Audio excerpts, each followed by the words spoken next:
It's game day. The Auburn Tigers can make a statement today.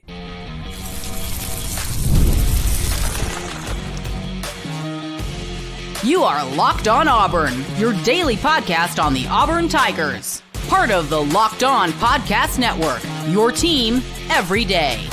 Yes, welcome on into Locked On Auburn, your daily Auburn Tigers podcast. I'm your host, Zac Blackerby, and thank you so much for making Locked On Auburn your first listen every single day. We rolled this out last Saturday on the bye week. You guys seemed to like it.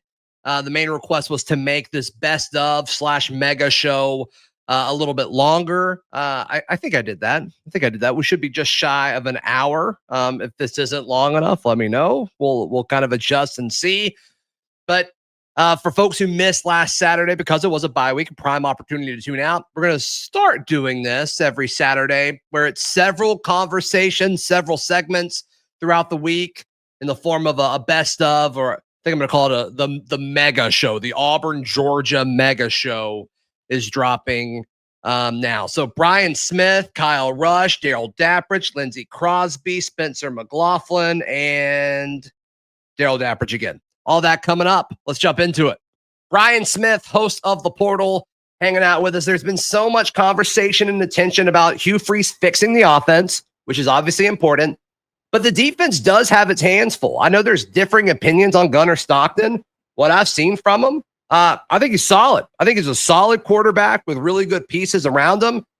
There are questions about the offensive line. Georgia has had to replace and kind of, I don't think they've started the same offensive line in back-to-back games this year. It's my understanding of their situation.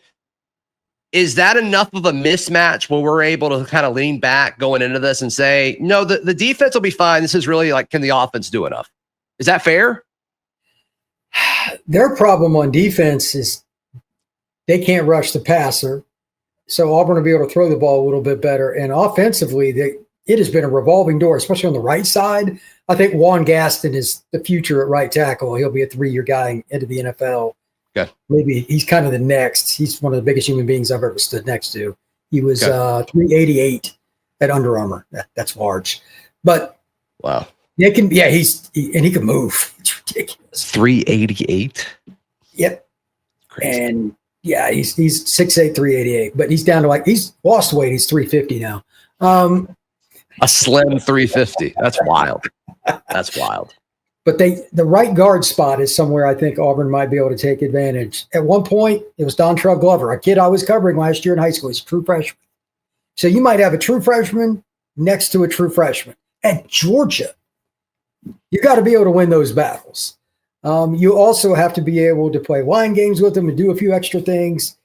You need a few quote-unquote freebies. Maybe you get a sack strip fumble, something like that. And I'm guessing that's what Vegas is seeing, because Georgia's not grading out real good up front, but they've got some talented running backs. I don't know for sure, but Chauncey Bowens, I think, is kind of taking over their number one. He's a power guy, but they're not very consistent at run blocking either. So do you think Durkin puts Keldrick on some of those guys and say, all right, here 100%. We go.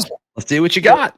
They'll probably move Keldrick around anyway because Kirby and his staff aren't stupid. They know that's the first guy they got to try and not eliminate, but mitigate. They'll chip got to be aware of where he is else. For sure. Yeah, I bet they move Keldrick inside. If they got a true freshman at right guard or left guard or wherever, shoot. You put your veteran, soon-to-be first-round draft pick right in front of him on 3rd and 7. Yeah. So, some of this isn't that hard. Secondary part, though, will they do a lot of different things up front with line games? I would. You only need one play in a game where you get a free rusher at the quarterback and pop the ball loose to change it. Mm-hmm.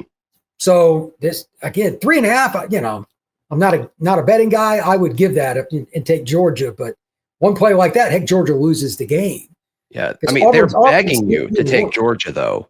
They're begging you. I know. It's just at some point, Auburn's going to have a big offensive play, too. It's just by law of averages. Mm-hmm. You can't play any worse than they have offensively. It's not possible. Right. So the combination. At least they haven't turned the ball over, though, right? Jackson taking care of the football. Like that's kind of what's kept them in it to some extent.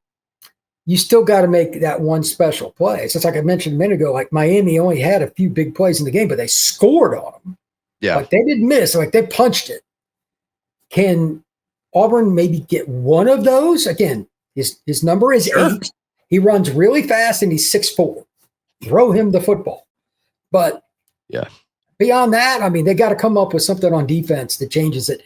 And this is ripest situations you're going to get. Gunner's better than people give him credit for. I agree. The line is iffy. They don't have one of those unbelievable tight ends. They got a few guys that are pretty good, but nothing great. And they don't have a number one receiver either. They got some good players. Mm-hmm. This is not the 2022 or 23 Dogs. They're not even close. Right. So, and their pass rush. But they're still good.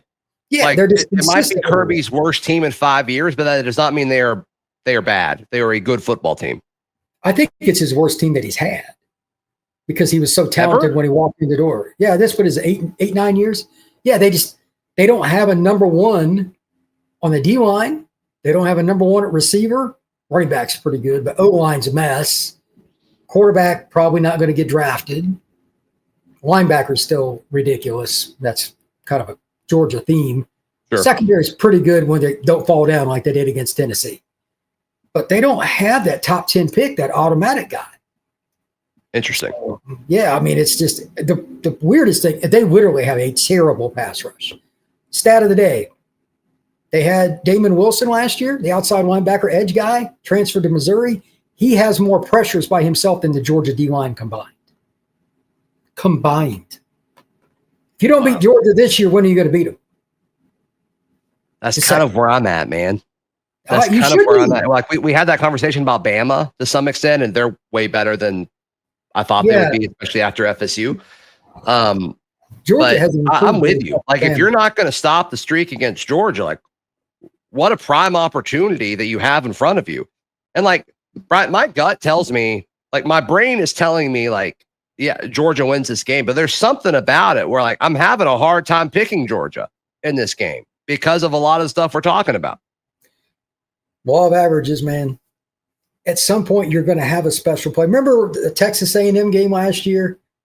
A lot of people thought A&M was going to roll. It was 21-0 before you could say hello to the guy you were sitting next to at the game. Right.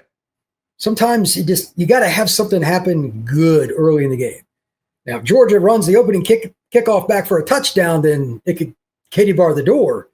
You need something in that first 5 minutes.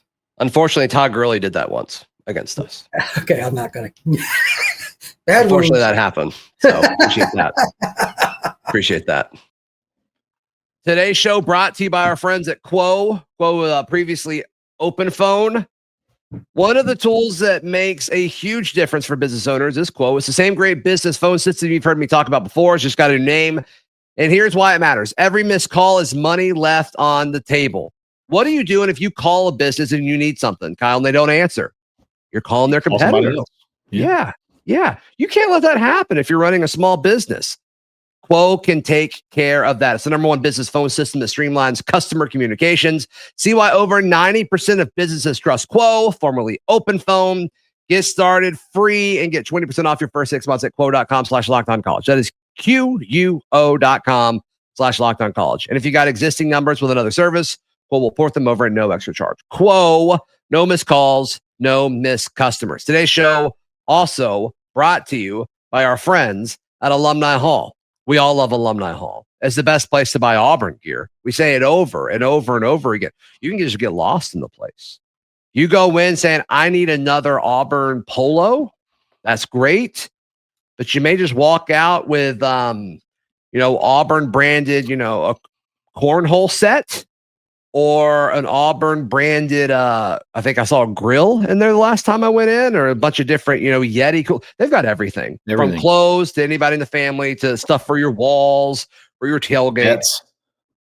Pets. That's right. Head over to alumnihall.com. Of course, they've got 3 great physical locations in Auburn, Opelika, and Huntsville. Thank you so much for making Locked On Auburn your first listen every single day. Can you think of a time where a game felt like it had so much on the line, in the sense of there's a chance that Auburn puts it all together and they've got a situation where they're able to score points and the defense does what it's done all year and they find a way to win. And it's the biggest win of the Hugh Freeze era. Yep. Be incredible.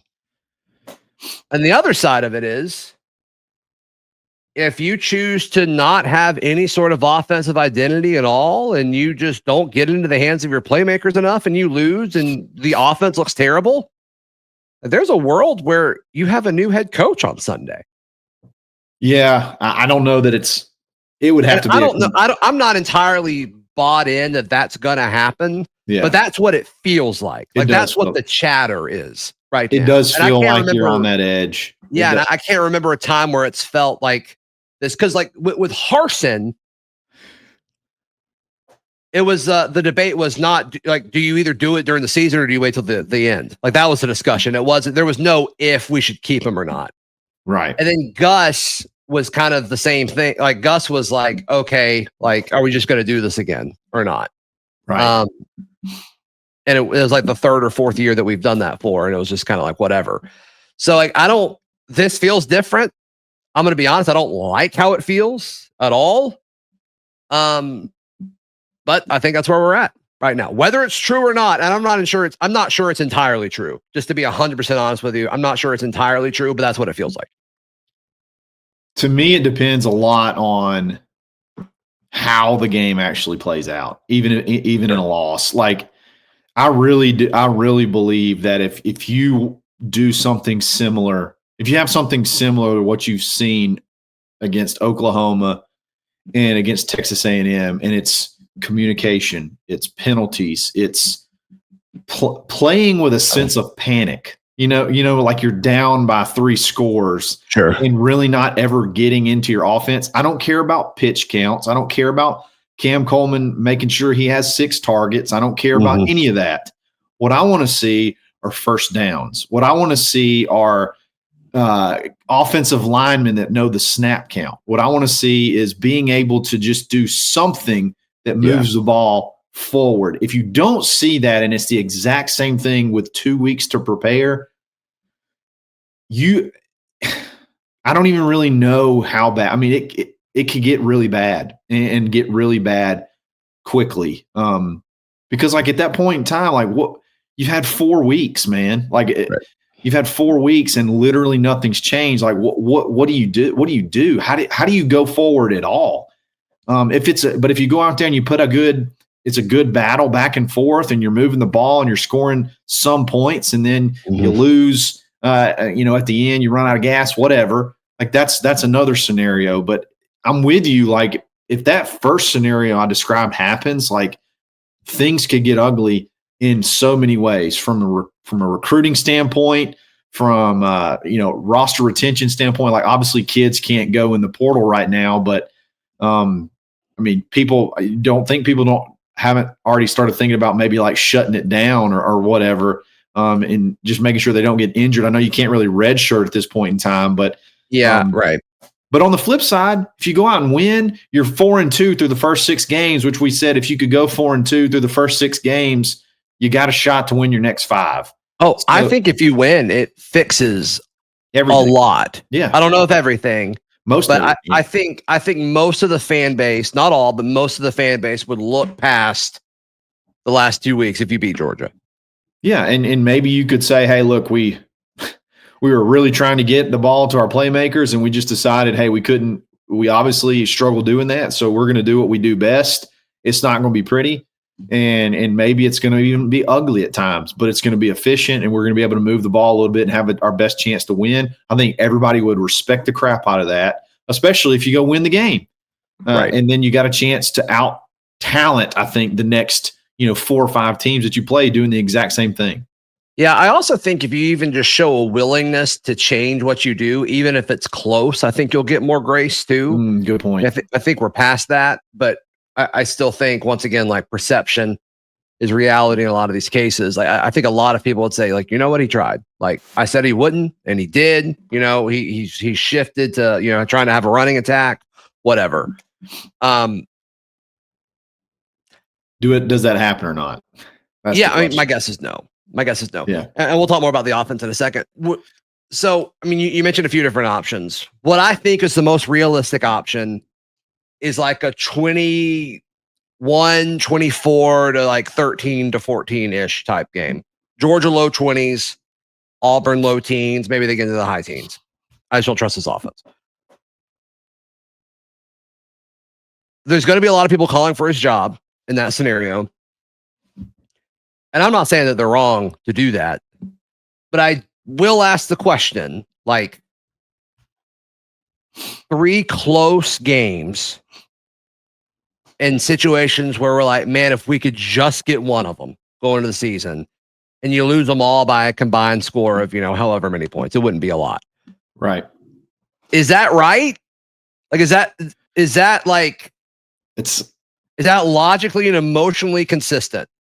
I don't know that it is, if I'm being 100% honest with you. Yeah, and that's the part that's so tough because you're not super getting blown out. It's just the fact of the matter is you're almost regressing on one side of the ball while the other side of the ball is getting better, and that's been like a theme for 3 years or 2.5 years now. So like, how does that ever change? Like, how do you ever get out of that hole? Even if you're losing close games. I mean, quality losses don't get you anything in college football as much as they do in college basketball, because you got to win the game. So it feels, I can see the argument that it's super emotional, and then I can see the logical argument that it would make sense. It's a really weird, I feel like you're in a really weird gray area because it feels like you're on the edge of going one way or the other.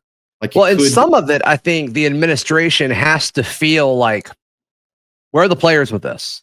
Yeah. Are we going to be able to keep the roster together, even if like Hugh Freeze does stick around? Let's say he gets it going and they go 8-4, but they have a feeling that they're going to lose a lot of these guys. Well, then at that point, it's like, well, why not just start over anyway? Yeah, I think when you're making a decision, the current roster has to be the bottom of the list. Oh, honestly. Interesting.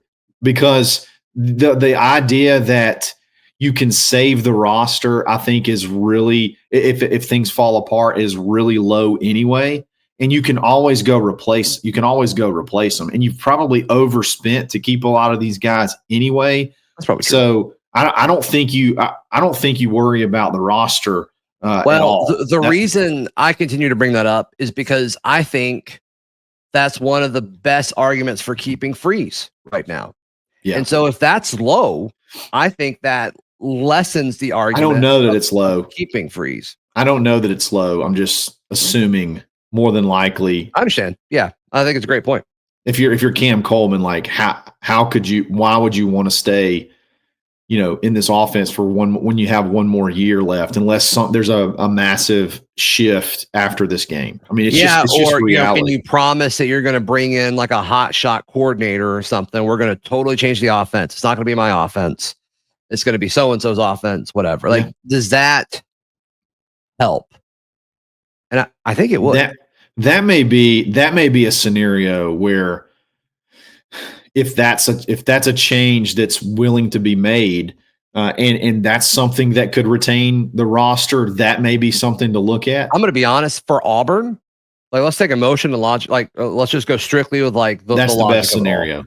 I think if there was a way where Hugh Freeze said, "Hey, look, I messed up. Either the game has passed me by, or the job's too big now." Yeah, right. And I don't think that'd be a bad thing. Like, I think all of the top coaches right now, most of the top coaches right now, they're hiring 2 good coordinators, and they're running the program while the offensive coordinator runs the offense, the defensive coordinator runs the defense. And you're in those meetings, right? But you're not the game plan. You're not calling the plays. I think Hugh Freeze is good at that stuff. Me too. And if he could just give that up, I think that would go a long way. Does it help you keep the roster? Possibly, it could. You don't have to fully start over. I don't know. I think that would be. That's kind of what I'm pulling for, I think, at this point. Yeah, I mean, that would be, again, do enough to save the season, and then this offseason make some major changes structurally on the offensive side of the football. If you could limp somehow to 7-5 or 8-4, and then say, this is what we're doing. We're going to go spend $2.5 million on whatever we spend on DJ Durkin. We're going to go spend the exact same amount on an offensive coordinator. And what a pitch that would be, though. Hey, you come in, you've got a young quarterback to work for. You've got an offensive line that's going to be like ready to go because they're bringing so many guys back. And obviously a lot of this depends on retention, but I think that would be attractive. Yep. I mean, I'm with you. I still wonder how tough that's going to be, because there's going to be there's a law of diminishing returns at some point in time when you have to continue to up someone's pay to stay at a school. Like we were talking about this as far as like head coaches and whatnot, who's doing a really good job. And we're talking about the guy at Texas Tech, his name escapes me.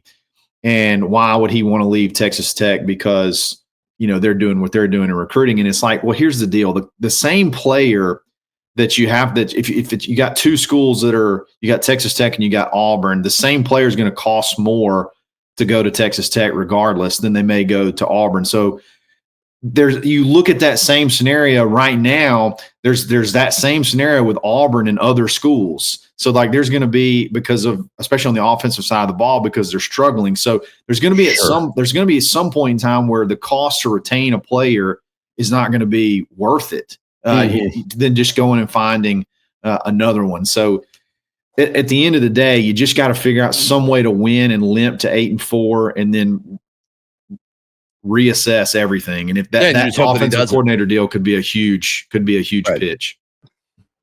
Today's show brought to you by our friends at Prize Picks. Darrell, we all love Prize Picks. Daily fantasy sports, right on your phone. Look, all of you in the comments, y'all are right all the time. And with Prize Picks, you can make money for being right. Prize Picks, it's fun. It's simple. All you have to do is pick more or less than on player projections like Jackson Arnold passing yards, or does Jeremiah Cobb score a touchdown on Saturday? Download the Prize Picks app today. Use code LOCKEDONCollege. You get $50 in lineups after you play your first $5 lineup. That's code LOCKEDONCollege for $50 in lineup. That's your first $5 lineup. Prize Picks. It's good to be right. Today's show also brought to you by our friends at Alumni Hall. Went into Alumni Hall last week. Bought more stuff for the children. They didn't have enough Obby stuff on it, or they've outgrown it. And so we went to Alumni Hall. The staff was incredible. And you've been to Alumni Hall. You've been to all three of their three great physical locations at Auburn, Opelika, and Huntsville. I have. Huntsville is pretty cool. I love seeing all that Auburn stuff in the heart of what you would consider probably Alabama country. Look, do yourself a favor. Game day, arrive on campus 2-3 hours earlier and go to either location in Auburn, Opelika, and get your gear. It's so much fun shopping for gear on game day. No question. No question. Of course, if you can't make it any of their great physical locations, you can go to alumnihall.com. Thank you so much for making Locked On Auburn your first listen every single day. So the big question before, Hugh Freeze's presser and the Baylor news, the big question was, can the offense do what it takes to win a football game? A big football game against a team that has a very, very good roster and has a very, very good coaching staff, especially on the defensive side of the football. And Hugh was asked about it several times earlier in the week. Like, is Jackson, is he afraid to make a mistake? That's not how the question was worded, but I think it's essentially the same thing. And he's like, yeah, that's what we see in film. He's laughing. He's like, yeah, we talked about that. And it's like, well, let's do it. We're talking about it and help Jackson with whatever is kind of the mental block of him releasing it and giving these awesome receivers a chance to win one-on-one situations. That's my biggest concern. That's been a shortcoming of this offense this season. Yes, the offensive line is not perfect and all that. Yeah, I get it. But Jackson Arnold was brought in to be this guy, and so far he has not been that guy, and I want to see him take a step forward this weekend. I'm very, very interested to see if Freeze did some self-reflection, really realizes how dire the situation is, feels like he might be coaching for his job, and desperation calls for desperate measures. If you're ever going to do it, Zach, if you're ever going to change things or get in the lab and switch things up and add things, or this is the time to do it because you had a bye week. So from a standpoint of, is it a blessing in disguise that this is happening when it's happening? I've seen other coaches do it. I've seen other Auburn coaches do it. And I've made the comparison to 2016 a lot when he changed. Gus got simple and gave the ball to Cameron Petway a lot, and he didn't get the ball a lot the first 3 games in 2016. Will Hugh Freeze do that? Will Hugh Freeze realize he's got 2 really good backs in Alston and Cobb and do what he needs to do? Will he change schematically and make it quick hitters on the passing game, quick slants, that kind of thing? You've got 2 weeks to do it. If you're going to do it, now's the time. And that's what I'm curious to see. Is there a decided effort to change things because you feel like how dire, and you feel like the season is still salvageable?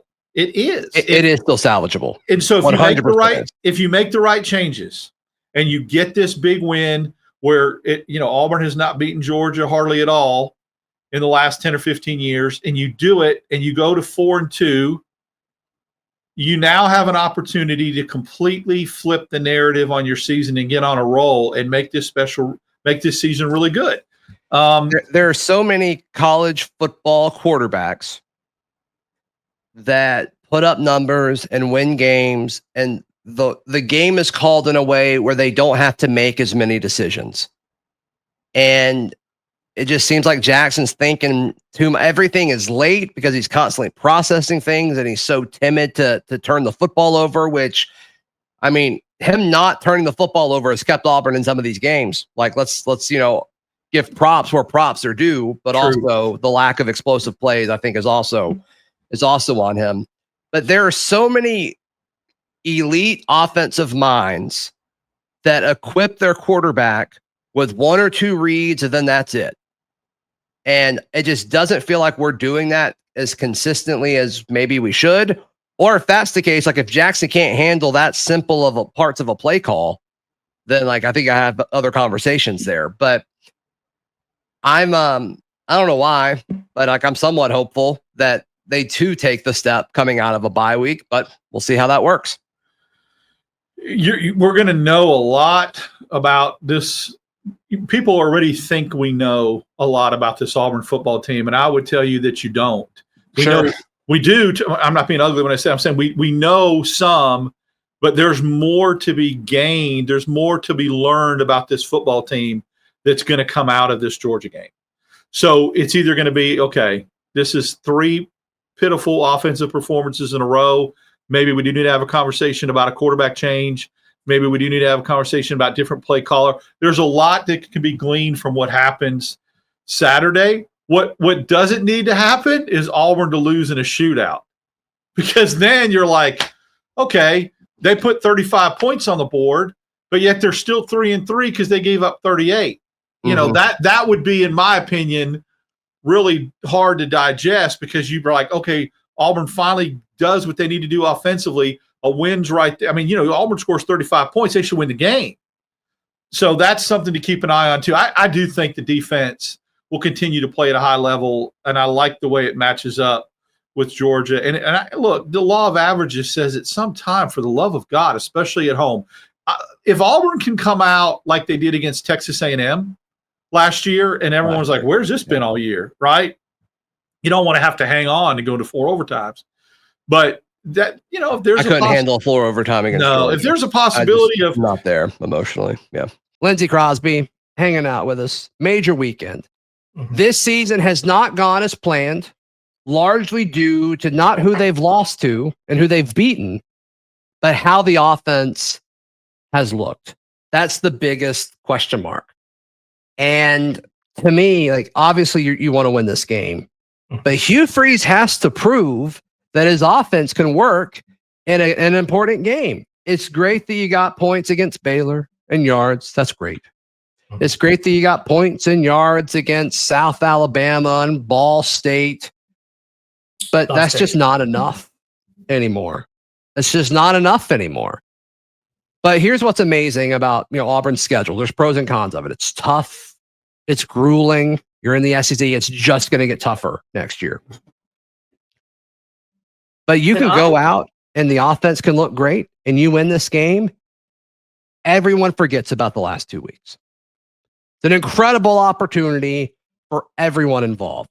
You just have to go out and find a way to get better. Oh yeah, absolutely. I mean, it's the problems are pretty self-evident at this point. Like it's obvious what is wrong. The question I want to ask you, and I thought I didn't prep you ahead of time, so I apologize. Yes. Would you rather, I guess, which would be a bigger deal? Going out and doing what we feel like is a much improved offensive game plan with a more consistent running game, better able to complete passes and all that, and playing Georgia really close and covering but not winning, or you go out. How many points? Give me a final score. It is 24-21, maybe. You barely like last minute kick beat you, right? Okay. Or you go out and it's a super fluky, weird Jordan Hare voodoo game, and you win by 3 in a completely not repeatable and not comforting way that doesn't let you feel like anything's fixed. Like, which one is better? Losing, but looking a lot more sustainably better in the process, or getting the win, but it's super fluky that there's no way you can repeat this? Winning. The win matters for sure. winning. Yeah. Winning matters more than anything. I think it doesn't matter how you win. If you beat Georgia, I mean, it really ends a lot of stuff. I mean, the streak against Georgia right now is brutal. True. I mean, the current streak right now is brutal. We all going into it. It's like, if you could go win one of those past 2 games because you're going to lose to Georgia. Well, if you beat Georgia and lose to those other teams, it's like, okay, you're still kind of on pace to talk about a lot of the stuff that you wanted to talk about. I mean, honestly, if you beat Georgia, you still do control your destiny. So it doesn't matter how you get there. And then it gets way easier after that, I think. Mixed opinions on Missouri. I can't wait to dive more into Missouri next week on that, because who they've played, I think, is worthy of note. But I mean, I think that obviously is the better thing to win in advance. There are going to be some people, and I just don't agree with it, where they just want Auburn to lose so there's more leverage to get Hugh Freeze out. I think that's going to work itself out regardless. Yeah. I don't think that's going to come down to one game, nor should it come down to one game. I know friend of the program, Jake Crane, has said, he's quoted some folks that he's talked to within the program that is, I think the words he used was it's a line in the sand. And I'm not saying that's not true. I'm not super pro mid-season firings unless you think DJ Durkin could be the next guy and you want to see what it looks like. We're in a weird situation where if that's part of it, I'm okay with it. But regardless of what happens against Georgia, I mean, assuming Auburn loses, it doesn't matter if it's a 3-point loss or they get blown out.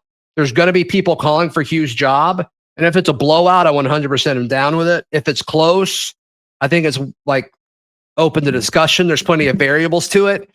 But I've already talked to several Auburn fans that their thoughts going into this game where it's look, if we're going to lose, let's just get blown out, because then it's obvious. It's obvious what we need to do with the head coaching position. And if that happens, I think it gets really interesting, Lindsay, as far as how Auburn proceeds. Do they get aggressive and say, hey, DJ Durkin, you're interim, let's see what you can do? Or do you do some kind of closed door deal with Freeze and say hey, do what you can, you're done after this season? I think it's interesting. And I think there's an argument for both, but traditionally I'm against anything that could happen mid-season. But this is a situation where if you get blown out, and you think DJ Durkin could be the next guy, let's see what it looks like in his interim.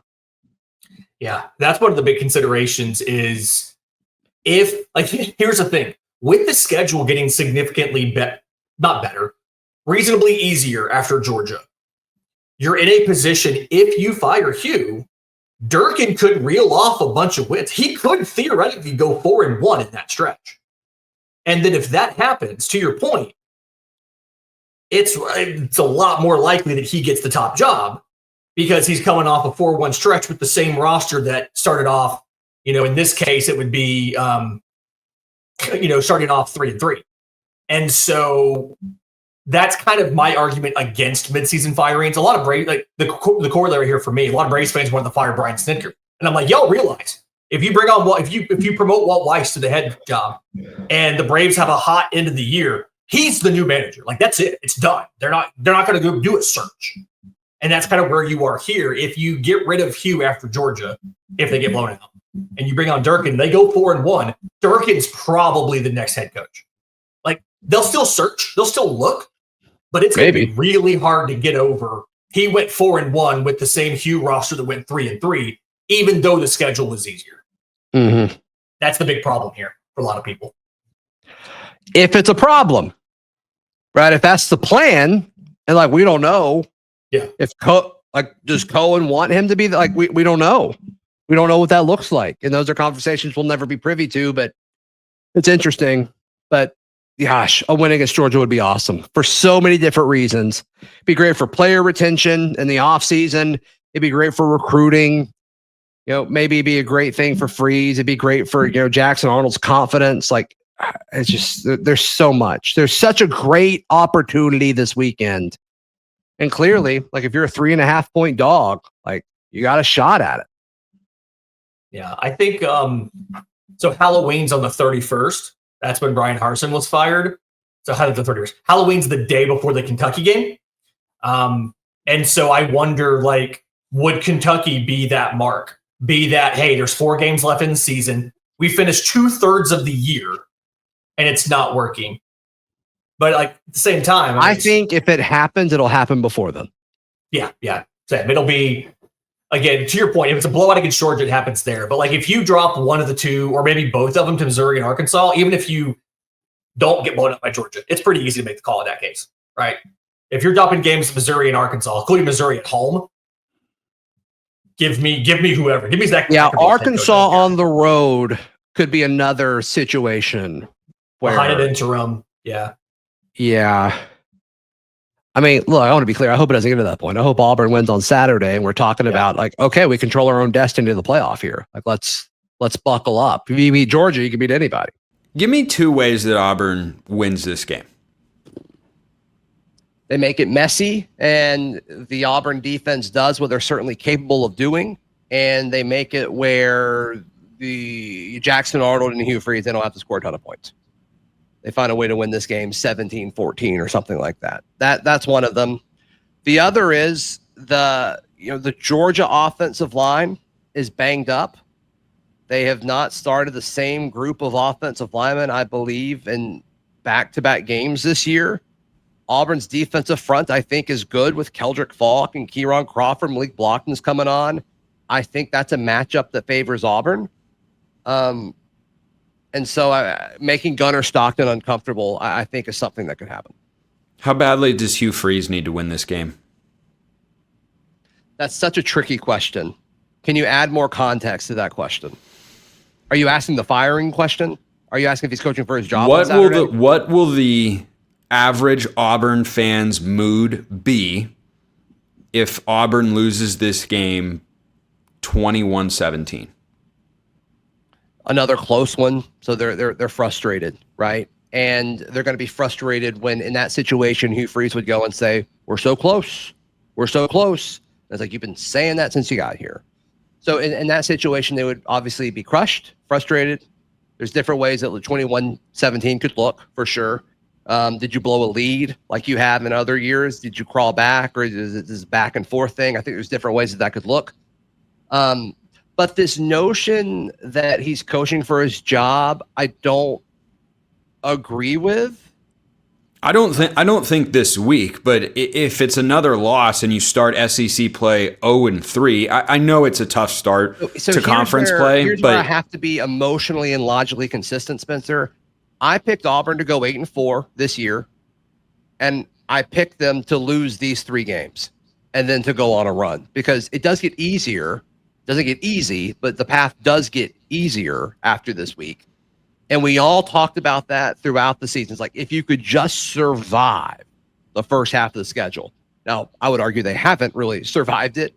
But But if you can just, do what you can, because I think like what they did against A&M or Oklahoma, I think it's good enough to beat Missouri at home. I think it's good enough to beat Arkansas in Fayetteville. I think it's good enough to beat Kentucky at home. Vandy, let's see. In Nashville, let's see what that looks like. And then obviously Mercer. So I can't say like, hey, I picked Auburn to go 8-4, and I would be happy with 8-4. But I also picked them to start 0-3 in conference play. I can't say like, oh my goodness, this is ridiculous. Now, one thing I did think though was that the offense would be clicking.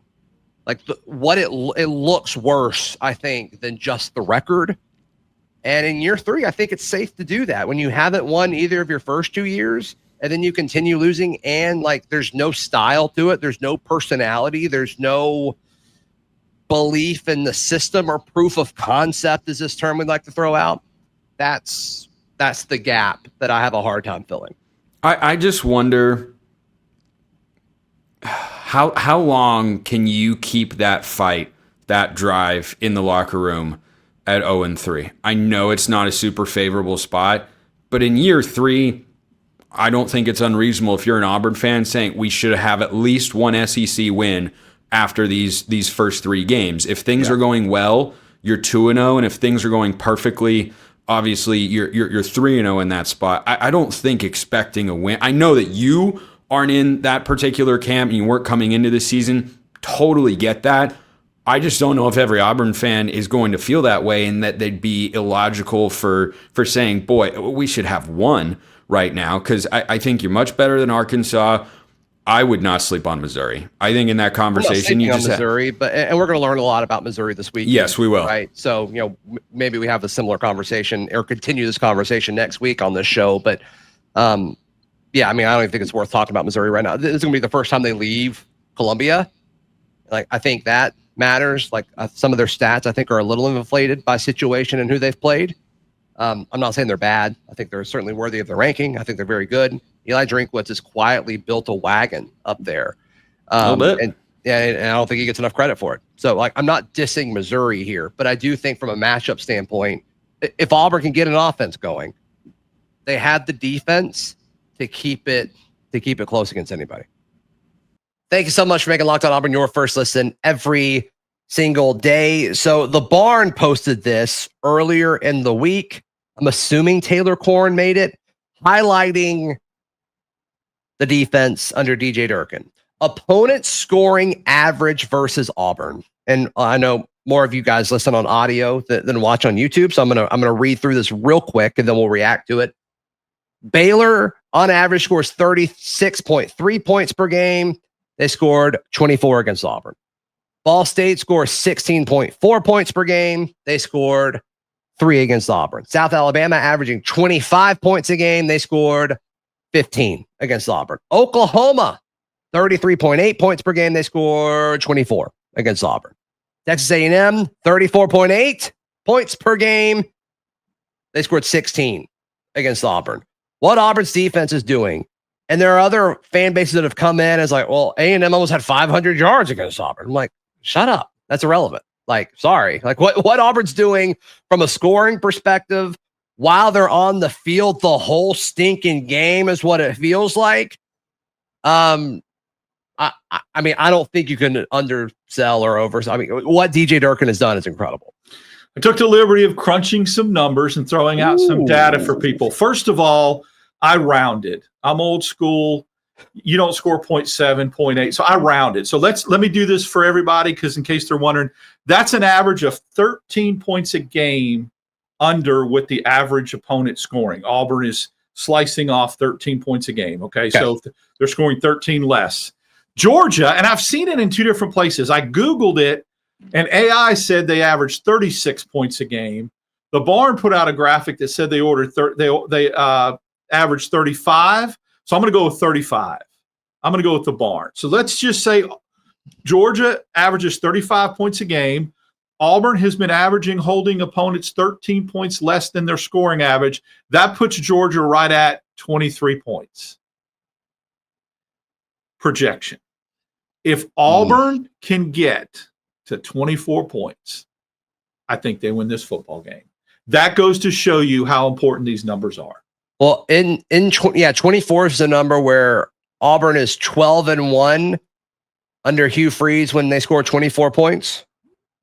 23 is the projected number based upon trends and where we are right now. What Georgia has scored year to date and what Auburn has given up year to date less than as far as what their opponents are averaging. I think that tracks, right? First of all, 13 less than what you average is significant. I mean, you need to understand that's a giant number. 2 touchdowns. It's crazy. Yeah, 2 touchdowns. So, I mean, think about how good we would be if we scored 13 more points a game. You'd be undefeated. We'd be like the best team in college football. Yeah, that'd be crazy. Yeah. Oh, man.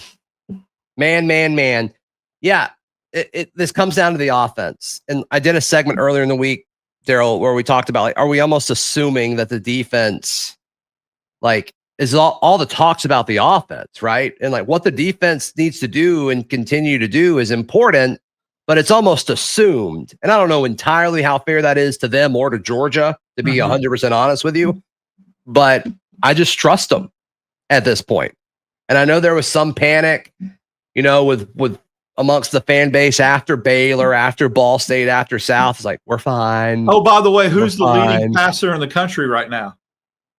Is it Sawyer Robertson? Sawyer Robertson. He's leading like passing yards, efficiency, passing. I mean, it's just incredible. He's great. He's really good. And I said to people, and I'm walking that back a little bit because Ty Simpson has come on so much that. Yeah, he's been great. But I will say this. Mendoza's been really good. Yeah. Here's a little caveat. Auburn's offense doesn't need to score 24 points to beat Georgia. What if they score 17 and Auburn gets a defensive touchdown or a special teams touchdown? I don't care how you get to 24, just get to 24. Just get there. They had a kickoff return against Baylor. Auburn has, they had a scoop and score against Oklahoma. Yes, they did. They had a scoop and score against Oklahoma. Just because it got taken off the board doesn't mean they didn't have one. They, by God, had one. Okay, right. Period. Yes. So I would say that they're due one. Pick 6, something like that. Now, if that happens, you ain't got to run it up into the 20s offensively. Just get to 17, 20, something like that, 17, 18, and you got a shot. So a lot of different ways. That's why I keep talking myself into they can do it. And they can do this. And I'm so mad at myself. But again, and this isn't reverse psychology. I've got PT. I just want to see it. Well, and it's not about the team. The team's talented enough. Are they in proper situations to succeed? That's my question. And so far on the offense, the coaching staff has not put them in situations to win. Right. Can you change that after a bye week? We've seen it happen. What is one of the bugaboos that we've seen the last 2 weeks on the road that people are going crazy about that has to do with the offensive line? Snap count related stuff? That ain't going to happen Saturday night. You take that right off the table. Mm-hmm. That perceived advantage that Auburn was giving to other teams is gone Saturday night. Look at Chaplin's production at home as opposed to on the road. Look at Auburn's false start penalties. Look what they give up. Because even sacks, if you start late, right, because you're not getting the count, the cadence, and they're beating you to the spot, I'm telling you, that goes out the window Saturday night. That comes off the table. Great point. Sure. And, maybe, and then if you run it, by God, more Saturday night, tomorrow night, that also comes off the table. See, all these things keep lining up to me. It's like the constellations, the stars are aligning. I feel like I'm at a planetarium. And none of them seem crazy. They don't. This isn't far-fetched. If Auburn runs it more, I think they'll win. Like, I don't think that's a crazy thing to say. There's data that shows that. That's why it's not crazy. There's data that shows Auburn's offensive line plays better at home. There's data that shows they win games when they run the ball more effectively. There's data that shows they're perfect inside the red zone. There are things, we're not just pulling that out of the sky. There is data that shows that. So they got away from that because of who they played and where they played. I'm looking for them to get back to that. And remember, I love Baylor and I love the environment. I loved being out there. It was not Texas A&M and Oklahoma environment. No. So saying that he was on the road against Baylor or the offensive line was on the road against Baylor, I was there. I heard the crowd. It's not the same. Great place, great enthusiasm, great fans, but 40,000 is not 100,000. Correct. No matter how much you yell. Right. Let us know your thoughts on the game. Of course, I'll go live. I have a feeling I'm going to be wrong, and I hope I am. I hope so. I hope we're both wrong. That'd be awesome. Yep. Programming note, I'll go live after the game. Hey, try to I did a best of thing that dropped Saturday morning last week. We'll do that again. So if you just kind of want to have something up, maybe before game day gets going or something like that, we'll have several segments from throughout the week, kind of all compiled into one. I'll make it a little longer this week. That was kind of the main request, is for that to be a little longer. So I'll definitely do that. We'll go live right after the game, win or lose. Darrell and I will have a show that drops Sunday morning, normal time, 3 a.m. on audio, 7 a.m. on YouTube. And then we're off to the races. You and I will go live for the Barncast on Sunday night as well. So we got a lot of content coming up. We're also going live at halftime. Well, I mean, I jump on live at halftime from the press box on the Barn. Watch the Barncast. Yep, yeah. For sure. Thank you guys for hanging out with us. And of course, you just heard me mention all of the ways that we'll be dropping stuff throughout the week. So come by and see us. Make sure you're subscribed. It really helps the channel out a ton. We passed 24,000 subs this week on YouTube. Thank you. So thankful for every single one of you. Let's go beat the Dogs. Let's go do it. Let's take care of business. Hugh Freeze, Jackson Arnold, Auburn Tigers, make a statement today. Let's go. This has been Locked On Auburn.